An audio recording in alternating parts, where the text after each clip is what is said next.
साधु के पिटसन ने तोड़ा राजा का घमंड।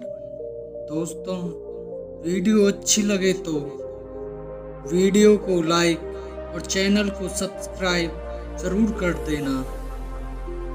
आइए चलते हैं कहानी की तरफ। अक्सर शान और शौकत आने पर कई लोग घमंडी हो जाते हैं और अन्य लोगों को अपने से छोटा समझने लग जाते हैं।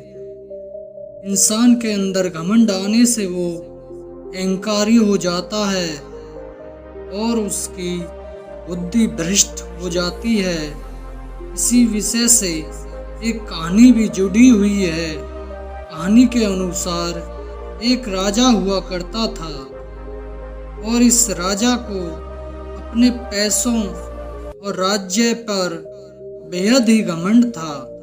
इस घमंड के चलते ये राजा अन्य राज्यों के राजाओं से सही से बात नहीं करता है और अन्य राजाओं का अपमान करने का कोई भी मौका नहीं छोड़ता था। एक बार एक साधु को राजा के इस व्यवहार के बारे में पता चला और साधु को राजा पर बेहद ही गुस्सा आया। इस साधु ने राजा को सही रास्ते पर लाने की ठान ली। राजा को सही मार्ग दिखाने के लिए यह साधु राजा से मिलने के लिए उसके राज्य चला गया। राज्य जाकर साधु ने पाया कि वहाँ की जनता भी राजा से दुखी थी और राजा के बारे में केवल बुरा ही बोल रही थी। राज्य की जनता को दुखी देखकर साधु को और भी गुस्सा आ गया।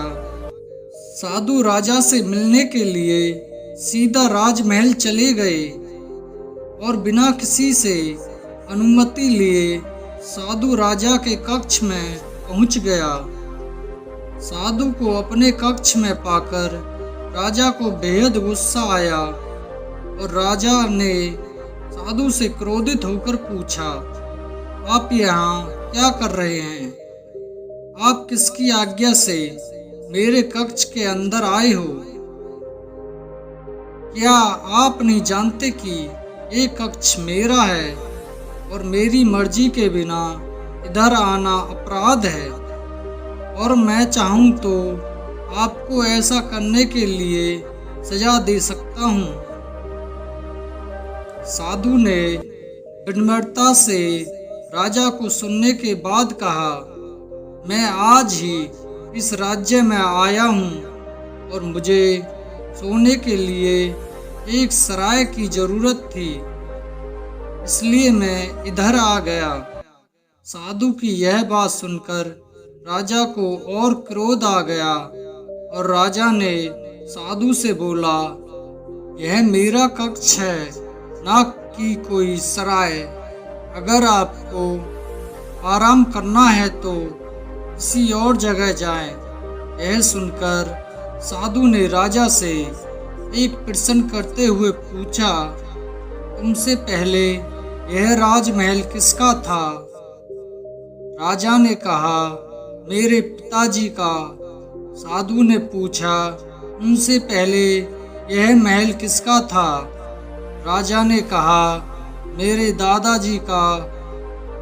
साधु ने हंसकर बोला, तुम्हारा राजमहल एक सराय है। जिस तरह से सराय में लोग आकर कुछ दिनों तक रहते हैं, वैसे ही तुम भी कुछ समय के लिए यहाँ पर हो। जैसे कुछ समय के लिए तुम्हारे दादाजी और पिताजी यहाँ रहा करते थे, वैसे ही तुम भी आज यहाँ हो। इस जगह कल कोई और होगा और उसके बाद कोई और होगा।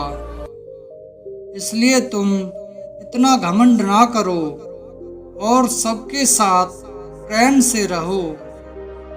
साधु की यह बात सुनकर राजा को इस बात का एहसास हो गया कि आज जो शान और शौकत हमारे पास है वो कल किसी और की है।